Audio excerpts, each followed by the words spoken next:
Good evening, ladies and gentlemen, and welcome back to Summerween, where I take a skeptical look at the horror classics that spawn successful franchises. Halloween kicked off the slasher craze, and Friday the 13th continued the buzz. And after the last review's little mishap, Cecil, our special guest, can help us introduce the movie of the night. Mr. Stitchy Arms, you have the floor. He says, thanks for having me, and that all of you watching at home warm his heart. What's that? Especially when he drinks the blood from your pumping hearts. Mr. Stitchy Arms, we talked about this. Now, don't be crass. Hey, buddy, you're kind of making me look a little nuts here. Have it your way. When a doll comes to life in this 80s horror classic, sometimes all you need is a little humor. This is Child's Play. Well, it wouldn't be an 80s film without starting off with a little action. Oh God, I'm dying. To be fair to that reading, I sounded kind of similar when I had my car accident. Oh, how much is this gonna cost me? This is Charles Lee Ray, also known as the Lakeshore Strangler, played by Brad Dourif. He's caught by the police with Detective Mike Norris hot on his trail. His buddy Eddie abandons him, leaving him to be shot and bleeding out. He happens upon a toy store and uses some strange chants spoken in jumbled fiction jargon, summoning lightning and seemingly kills him.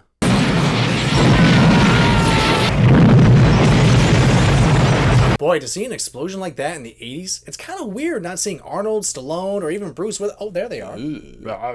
With the way he was eyeing that doll, I'm sure that wasn't the last we saw of him. Hey, buddy, you ever get fucked by plastic?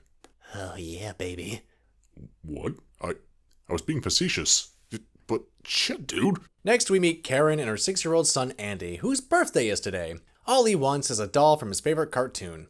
I love the fact they actually made a franchise within the film before it itself became a franchise. The beginning of the film loves to hammer in Andy's good boy vibe. He makes breakfast for his mom in bed. Oh, but he's just ever so sweet, so don't forget the extra spoonful of sugar. Okay, we get it. He's cute, he's sweet, he's innocent, and it's gonna suck what happens to him later, especially in the sequels.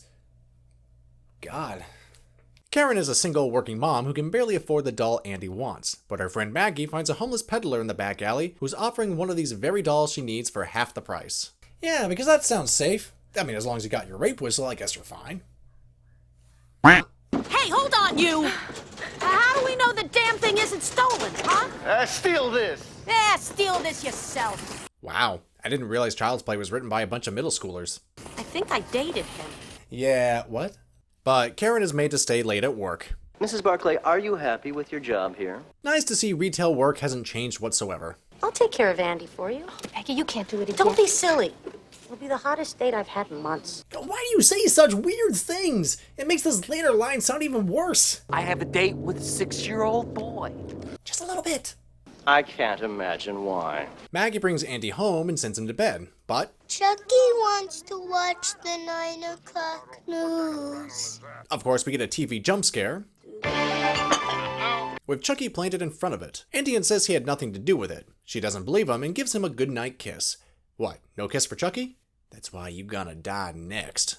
Maggie waits for Karen to come home, but hears noises around her. After she locks the door and gets a phone jump scare... I'm scaring myself half to death. No worries, the hammer will take care of the other half. Assuming a doll body has the strength for it, that's a lot to assume she'd stumbled toward the window and that the glass would be weak enough to break through. Actually, that's a lawsuit on the building manager.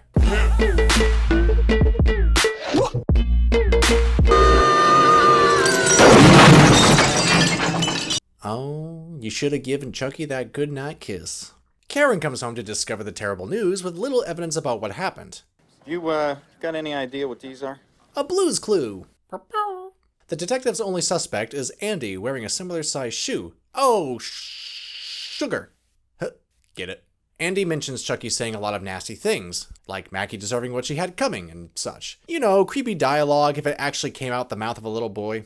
I'm sure this was more shocking back in the day of America's era of wholesome family television, but nowadays, kids are a lot more exposed than we probably would like to admit. So this comes off as, well, not tame, but kind of silly and contrived. Like I said, contrived. The next day, when Karen drops Andy off at school, he walks right back out with Chucky in his arms and takes the train around the Chicago setting. He walks through a shithole where old Eddie is holding up. You know, the one who left Charles in the beginning. Well, Chucky turns on the gas and his trigger-happy hands get him blown to smithereens. Andy, my boy, you are being straight up used. Just like our dear old friend Woody from Toy Story. Let's take another look under that boot. Aha! I knew it. After finding him near the crime scene, the police take him in. When Karen arrives, Andy tries to prove Chucky can talk, but he only replies with a sassy, pre-recorded laughter in his face. Heidi-ho! Ha ha ha! That's brilliant. Andy is taken away by some psychiatric doctors. At her lowest point, Karen feels like she's going mad, yelling at Chucky to talk only to feel ridiculous, until she discovers the batteries were never placed in the doll. This realization gives us a decent jump scare. Hi, I'm Chucky. Wanna play? Convinced that something isn't right, she threatens to burn the doll, only to have him show his true colors. You stupid! Now, on one hand, it is jarring to see the docile face of this good guy doll contort into anger and fury. It's legit disturbing, but it's also a little bit funny. Once Chucky starts walking and talking like it's normal, all the suspense is sucked right down the drain. I mean, he does walk in a creepy way, kind of like Stewie Griffin, as we see here when he tries to kill Detective Mike, the man that killed him. Hi, Mikey! You can't hurt me! What the deuce? At least the stabbing makes me think of him as a mini Michael Myers, so that's a plus of the scare factor. That's when Karen and Mike go to Chucky's apartment to find murals of voodoo, including a man named Dumbala. So did Chucky do those himself? Was he just bored one night? I mean, it was nice of him to lay out clues to his location through such artistic expression. Naturally, Chucky goes to see the voodoo man who taught him how to transfer his soul into an inanimate object. He's confused because he thought nothing could hurt him, but the bullet wound hurts like heck and he's even bleeding. The more time you spend in that body, the more human you become. I mean, will the plastic turn into flesh? Will he turn into a little person? Is he going to turn into the little person actor that's wearing the Chucky suit? I mean, how does this all work? Chucky asks for help to get out of the body, but Dumbala refuses. Why not? Because you're an abomination. Which you commit to studying and teach to other criminals. But Chucky prepared a voodoo doll before now in case something like this happened, which works surprisingly well. He does confess the solution that he can only transfer his soul to the person he revealed himself to first. Don't be gross. Which, of course, is Andy, which I assume is the screenwriter's attempt to write the kid back into the story. But I gotta go. I have a date with a 6-year-old boy. Ah, and now the line has context. You thought it was just a perverted remark? And yet it doesn't make it all that much better still. So it becomes a race to seal Andy's body, delivering some rear-view window vibes, but Andy gets the attention of Dr. Gary Busey? Gary Busey, what are you doing here? Who is prepared to apply shock therapy? In the 80s? That's actually more horrifying than the killer doll. And cleverly gives him the slip and flees back home to hide, but there's only so much quick thinking can do against murderous rage. Chucky begins the chant only to be interrupted by Mike and Karen. It becomes a big struggle, which now I'm seeing the influence for his guest appearance in WrestleMania. Bring your raggedy rear end down here! You've been playing with dolls all your life. At least that's what your mother tells me. Yes, that happened. Karen manages to throw Chucky into the fireplace so he goes apeshit, but stops when Andy grabs the matches. We're friends to the end, remember? This is the end, friend. Good one, kid.